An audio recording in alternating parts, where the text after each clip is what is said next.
Today we are going to talk about getting ahead of the 99% of people in 6 to 12 months or even 3 to 5 years on achieving the multi-million dollar status. Now, I only can speak on experience with my own life. I am not an expert by any means, but I have lived through a lot of things. I've been to 13 countries. I've been to 48 states. I've had 3 businesses in my life. I had 1 divorce, remarried. I own multiple properties and everything like that. So I can only speak on what I have obtained and done in my life. So you can achieve anything you want in your life if you commit to a process. But that is the key. You have to commit is the first thing. By understanding what you don't want in this life, by creating a vision in your head, developing a strategy and repeating it over and over and over again for years. I always say jokingly, success is boring. It's finding a formula, perfecting it as best that you can, that it makes money, and repeating this thing for years and years and years. And then once you start making a lot of money is diversifying into other things. I think everybody's first goal should be making $250,000 a year. If you are not at $250,000 a year, you need to figure out how to get to $250,000. Then from $250,000, you can start investing in everything, but you should have that one big cash flow. If you're not making $250,000 plus, stop everything else and focus on that one main thing. Keep the main thing the main thing. Always have that one thing and then diversify. Go buy the rentals. Go invest in whatever you guys want. Go buy some Bitcoin or whatever. But make sure your main thing is at least north of $250,000, I say. And I did that for myself. And that's when I started really growing, is when I hit that mark. I know I'm rambling here. You need to start embracing the mindset for long-term success, not short-term. Everybody wants the quick fix. Oh, I want a 6-pack. Oh, I want $100,000. Oh, I want to be successful. Guys, nothing comes to you easily in this life. Anything worth having is going to take time. You have to get that into your thick skull. But guys, nothing will ever come to you if you aren't willing to take action and repeat that action for long-term growth. And letting your success compound over the years is basically what I'm getting at. It's gonna take time. 6 to 12 months isn't even realistic. Yeah, you can make some big moves and change things up, but to live above the 99%, it's gonna take 7, maybe 10 years, maybe 5 if you're really good at what you're doing, but it's gonna take some time. But what's 10 years of your life if you're living 80 or 90 years? It's really all in perspective. I don't know, but that's just my thought. So let's go into this. Number 1, the biggest challenge about getting ahead in life, a habit needs to be established before it can be improved. That's the first step. Starting small enough. People don't want to start small. I don't want to start small. But starting small isn't about setting low expectations. It's about building momentum. When you have a big goal for yourself, small wins are the Tinder, not the one that you swipe. Oh yeah, he's hot. Oh, she's hot. Oh, he's hot. Oh, she's hot. Not that Tinder, but the Tinder that sparks the forest fire that engulfs everything in its path. When you have big and ambitious goals for yourself, you need to think about how you can break it down into smaller steps. For example, my wife and I didn't just own one of the largest party bus companies in southeastern Wisconsin. No, we didn't. We had to leverage our house in order to buy the first party bus, build that company up, keep buying more party buses throughout the years till we became one of the largest party bus companies in southeastern Wisconsin. It took us years to get to that. But we didn't just buy a whole company. No, we started with 1 party bus, then 2, then 3, then 4, and so forth going on. It takes time. And the second thing is to make it easy as possible to execute. So many people out there make things complicated in their lives or in business. I like the approach on keeping it simple and keeping it stupid. I failed high school. I'm not the smartest guy, so keep it simple and keep it stupid for me. If I can do it, that means everybody else can do it too. Now, some people may disagree, but guys, it doesn't have to be rocket science. Sometimes the simplest things make the most money. People like complicating things to make themselves sound smart, but I like the dumb approach. People want to make things complex, but in reality, if you break it down, you can make it simpler and more achievable for yourself, that it doesn't become, oh my God, I can't do this. but it becomes realistic for you and your spouse. That's my tip here, guys. Going forth with this, the 99% think black and white.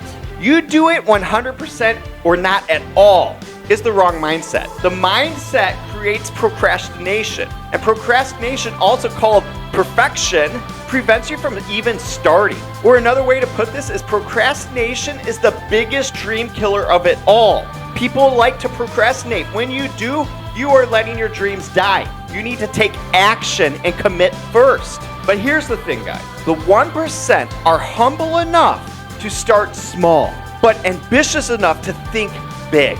As the saying goes, the journey of 1,000 steps begins with the first step. By simply starting is the biggest task of all. Commit first and figure out the rest later.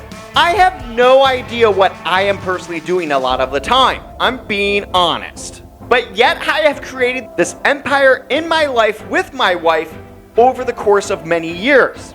And the key is we kept throwing ourselves into hard situations in our lives to make ourselves grow and learn.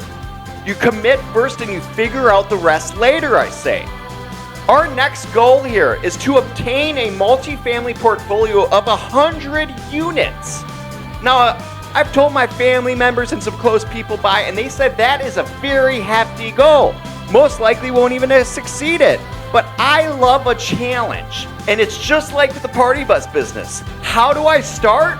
Maybe it's not like Grant Cardone out there buying 300 units, or he says, oh, buy at least 24 units for your first deal. That's not realistic for the average person, or even small business people, or in fact of a lot of people. I say, dude, just try it with a duplex, a triplex, a quadplex, a sixplex, anything to get your foot in the door. Your first deal is your first deal. Commit first and figure out the rest later. Even if you did 50 duplexes in a course of 10 years, that's 100 units still. And that's all I'm saying here is committing and taking the first step is what's gonna get you what you want in life. It doesn't have to be big, fancy, or marvelous. By just committing and taking the first step on obtaining that thing, is going to be the first thing on trajectory of your life on succeeding to greater things. So number 3 is observe, reflect, and build. The 99% accept life at the surface level, but the 1% question everything until they understand the concepts at a first principle level. When you question things at a deep level, you get access to deeper answers. You need to start reverse engineering success for yourself. Rather than get jealous of someone's success, question it. Whenever I see an individual obtain ultra success like 10 million plus is where I would like to be. So anybody 10 million or plus, I ask myself, instead of being a jealous little bitch, what did they do over the course of their years to obtain this? What connections or rooms have they been in with businessmen, lawyers, bankers, accountants, or whoever else that gives them the edge to the game that they're playing? And then I try to find those people and work my way in on knowing them as well. Even if I have to serve water to the table of these people, I will serve the water. I'll clean the toilet as long as I'm in the room with them.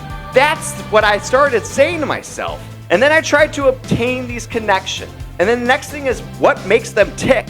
Why are they so obsessed with this all? What impact are they making for themselves, their families, or even their communities? What is their why on doing it all? And I've done this for myself. My why has to be bigger than my goals. Because guess what? It gets extremely disappointing a lot of times. You're gonna hit a lot of roadblocks. So if you don't have a big why on why you're doing it, when the hard times come, you will give up. So make your why bigger. That's what I've discovered. But going on, when you dissect success and start going into it deeper, you gain access to the first principles that made success happen. Then you can recreate this success for yourself. Don't steal, don't copy, but mimic. Mirror them, as I say. I observe other successful small business owners' strategies or tactics and repurpose them for my own doing.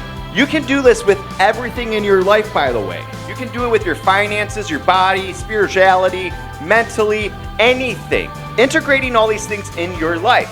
When I integrated why a business is successful, I observed the charismatic people in that circle of what makes them successful, and then I try to apply it in our company. Number 3, guys, understand that failure is inevitable and learn to build resilience. The 99% choose the pain of staying the same, but the 1% choose the pain of change. So choose your pain wisely. If you want to achieve what most people can't, you have to do what most people won't do. This means encountering setbacks, failures, and bumps along your journey. I won't lie, failure is a bitch, and it fucking sucks a lot of the time. That feeling of being punched in the face over and over again till you figure it out in your thick skull may take weeks or even months. The pain of changing and growing hurts. The anxiety, the uncertainty can be so intense it makes your stomach turn. Anybody else can relate to this? Mine has. I've puked on sides of highways before. The constant risk-taking can be overwhelming. But do you know what hurts more? The pain of staying the same, or worse yet, the regret that you never become more than just average. Don't be like that. You are wonderfully and beautifully made and created to be something more in this life. We all have gifts within inside of us, but it's up to us to discover them. It's up to us to grow them, and it's up to us to apply them to our lives on reaching our full potential of this life. Life is limitless. The only limits on your life is yourself. So get to it, guys. Guys, if you love my message and you feel inspired about this, give me a thumbs up, give me a thumbs down, neutral or whatever. I don't care. I'm committed every single day to be here. And if you're committed too, make sure to smash that subscribe button because we post every day, Monday through Friday, and we post shorts all the time. We have the community page, we have the podcast. Guys, we are on fire here. So if you want to be a part of this, guys, make sure to subscribe to this, and I will see you tomorrow.